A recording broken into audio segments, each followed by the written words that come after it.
Local news about local people. This is Newslink, Indiana. Hello, I'm Chris Bavender. Thanks for joining us. Frederick Baer, who faces murder charges, was dealt a blow to his defense strategy Friday when a Madison County judge ruled the Indianapolis native couldn't plead guilty and mentally ill. Baer is accused of killing a lapel woman and her 4-year-old daughter a year ago. The judge told defense attorneys examinations by 3 different doctors weren't enough to prove Baer was mentally ill. Madison County Prosecutor Rodney Cummings says Baer can only blame his use of methamphetamines. He takes methamphetamine, it causes him to act irresponsibly, and he commits horrible crimes.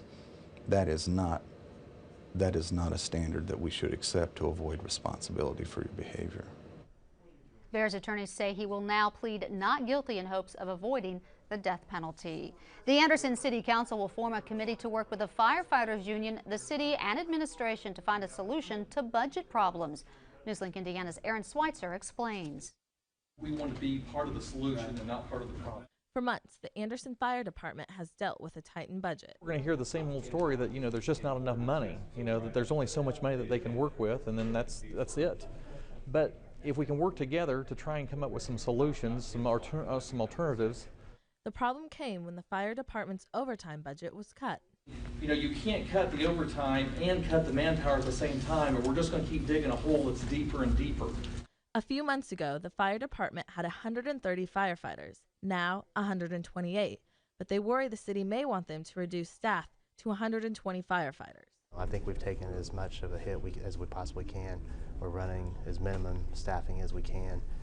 They've closed enough, and if we can just remain, we'd like to be where we were a year ago, but that's not going to happen. To deal with reduced staffing, the department doesn't use some trucks on certain days. Well, it's scared because you don't know what day you're not going to be able to, if you call them, it may be another 10 minutes to get from uptown to out where you're at. Firefighters see the committee as a good first step. But trying to do it the way we're doing, shutting down a truck today, shutting down an ambulance tomorrow, it's just not the way to do it. We need to come up with a better solution than what we're doing now. In Anderson, Aaron Schweitzer, Newslink, Indiana. Firefighter Todd Jordan will meet with the city controller on Tuesday. An Anderson woman is in jail on 11 different counts of fraud, identity theft, and drug forgery after police say she tried to illegally obtain prescription drugs. Newslink Indiana's Lindsay Jameson has the story. An addiction to hydrocodone, a prescription painkiller, is what police say led an Anderson woman to steal another woman's identity. No, I'm sorry I did it. I'm sorry that I ended up here, but, I take responsibility for what I did. 29-year-old Cleopatra Love, who didn't wish to be on camera, was arrested Wednesday after police say she stole a purse and part of a prescription pad and used that to try to get hydrocodone. This Goodwill store on Scatterfield is where police say Love first stole a woman's purse back in December. That was when Anderson police first began looking for her. They got a lead when they say Love used the stolen debit card to pay her cable bill. Then she tried to use a faked prescription at Walmart and then at low-cost pharmacy. Anderson police say prescription drug crime is a growing epidemic in Madison County. Some of them have started out by having legitimate problems, health problems or injuries from car accidents or whatever. Sometimes it's because addicts believe prescription drugs are safer than street drugs. The only problem with that is it is real Oxycontin and it may be real hydrocodone, so they think they're safe and they can take more. Love says she was a victim of domestic abuse and that's how she got hooked, but she takes full responsibility for the crime. In Anderson, Lindsay Jameson, Newslink, Indiana.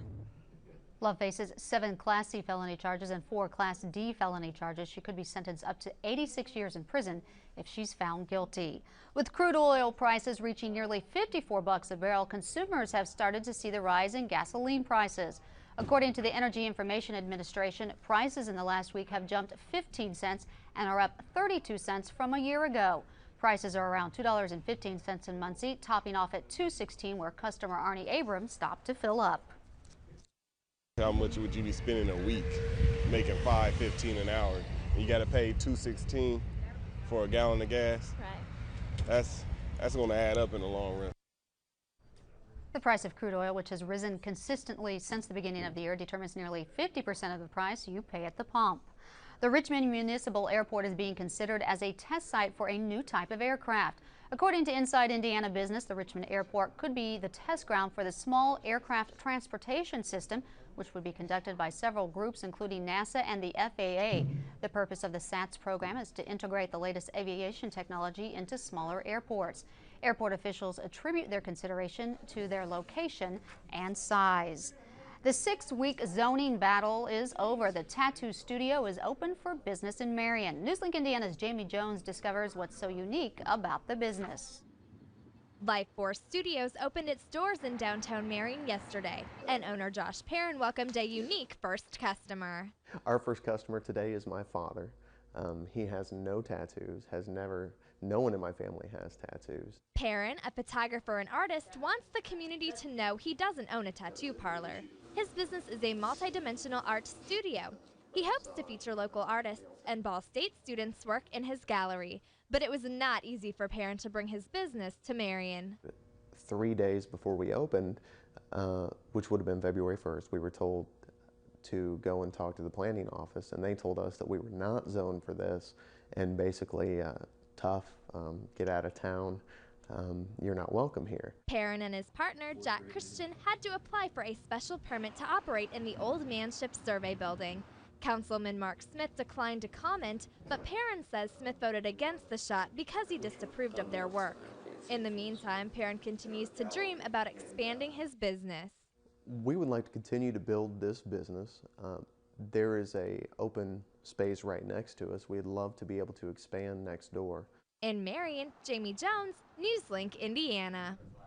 Perrin's sister will also soon join him in the business, a trained masseuse. She will offer massages. Now here's a look at the Newslink Indiana forecast. Your weekend is getting off to a slippery start.